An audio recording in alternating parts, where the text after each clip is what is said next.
श्री कृष्ण गोविंदा हरे मुरारी, हे नाथ नारायण वासुदेवा। जय श्री कृष्णा। आज हम सब यहाँ भगवान श्री कृष्णा की महिमा, लीला और जीवन के दिव्य प्रसंगों को सुनने के लिए इकट्ठा हुआ हूँ।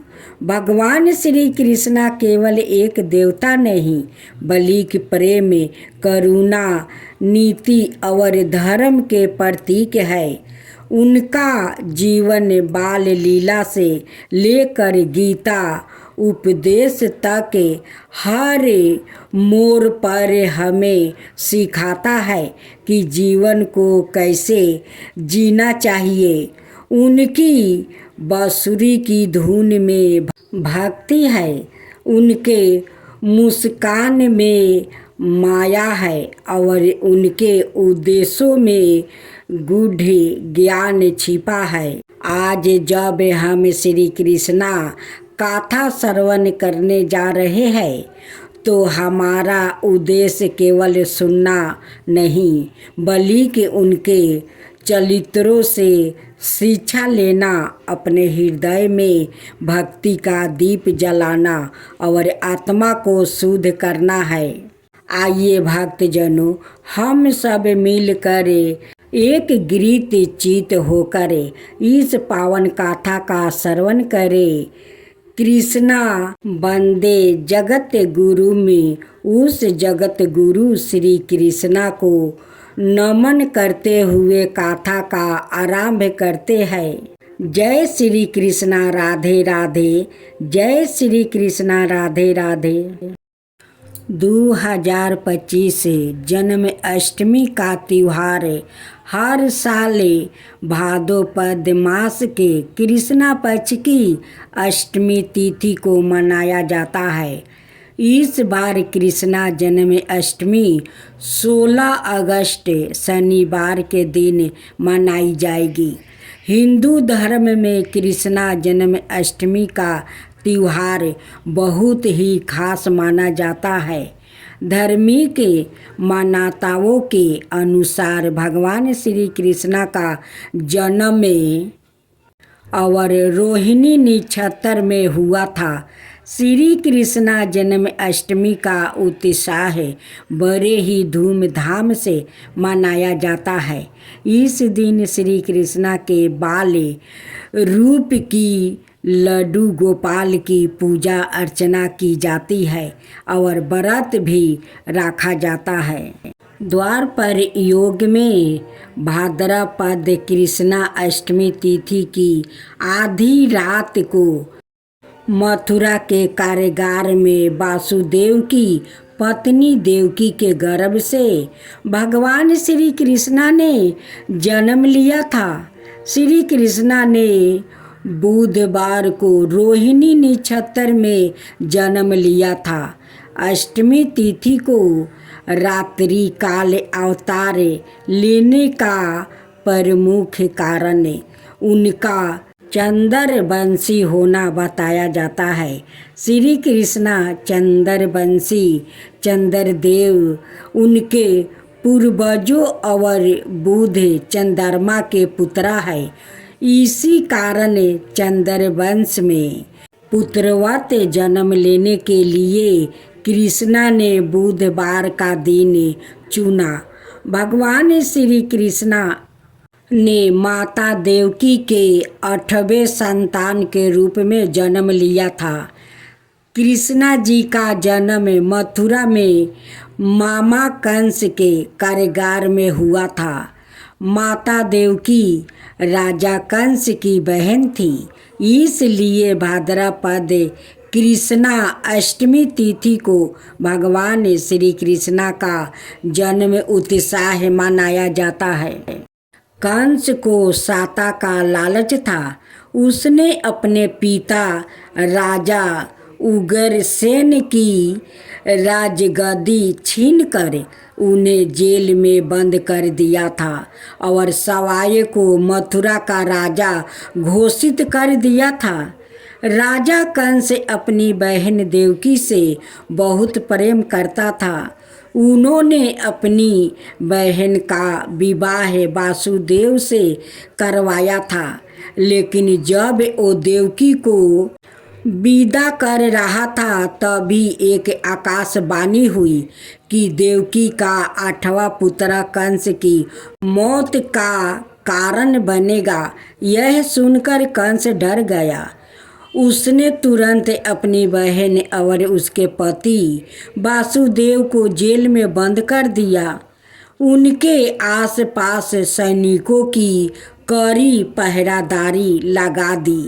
कंस अपनी मौत के डर से देवकी और वासुदेव की 7 संतानों को मार चुका था। भाद्रपद मास कृष्णा पक्ष की अष्टमी तिथि को रोहिणी नक्षत्र दिन बुधवार की अंधेरी रात में भगवान कृष्णा ने देवकी के 8वें संतान के रूप में जन्म लिया। श्री कृष्णा के जन्म लेते ही कोठरी आकाशमय हो गया। तब तक आकाशवाणी हुई कि विष्णु जी ने कृष्णा जी के अवतार में देवकी के कोख में जन्म लिया है। उन्हें गोकुल में बाबा नंद के पास छोड़ आया और उनके घर एक कन्या जन्मी है। उसे मथुरा लाकर कंस को सौंप दिया। भगवान विष्णु के आदेश से वासुदेव जी भगवान कृष्णा को सूप में अपने सिर पर रख कर नंद जी के घर की ओर चल दिया। भगवान विष्णु की माया से सभी पहरादार सो गया। कारागार के दरवाजे खुल गया। आकाशवाणी सुनते ही वासुदेव के हाथों की हथकड़ियाँ खुल गई। वासुदेव जी ने सूप में बाल गोपाल को रख कर सिर पर रख लिया और गोकुल की ओर चल पड़े। वासुदेव भगवान कृष्णा को लेकर नंद जी के यहाँ सकुशल पहुँच गया और वहाँ से उनकी नवजात कन्या को लेकर वापस आ गया। जब कंस को देवकी की 8वीं संतान के जन्म की सूचना मिली, वो तत्काल कारागार में आया और उस कन्या को छीन कर पृथ्वी पर पटकना चाहा, लेकिन वहाँ कन्या उसके हाथ से निकल कर आसमान में चली गई। फिर कन्या ने कहा, हे मूर्ख, कंस तुझे मारने वाला जन्म ले चुका है और वो वृंदावन पहुँच गया है। वहाँ कन्या कोई और नहीं सवाए योग माया थी। श्री कृष्णा ने राजा उग्रह सेन को फिर सौंप दिया। मथुरा की राजगद्दी बाबा नंद और उनकी पत्नी माँ दशोदा ने कृष्णा जी का पालन पोषण किया। राजा कंस ने कृष्णा जी का पता लगाकर उन्हें मारने का खूब कोशिश की, लेकिन कंस की सारी कोशिश बेफल हो गई और कृष्णा जी को कोई मार नहीं सका। अंत में श्री कृष्णा ने कंस का वध किया। राजा उग्रसेन को फिर मथुरा की राजगद्दी सौंप दिया। इस तरह से जन्माष्टमी की व्रत कथा पूरी हुई। अब जन्माष्टमी का महत्व। भगवान श्री कृष्णा जन्माष्टमी के दिन व्रत रखने से संपूर्ण इच्छाओं की पूर्ति होती है। इस दिन विधि पूर्वक दशोदानंद की पूजा करने से सुख समृद्धि का आशीर्वाद मिलता है। वही जिन दंपतियों की संतान की चाह है, उन्हें जन्माष्टमी की दिन लड्डू गोपाल की उपासना करना चाहिए। ज्योतिषीचार्य के अनुसार इस वर्ष विशेष ग्रह नक्षत्र में होने की वजह से जन्माष्टमी को काफ़ी शुभ माना जा रहा है।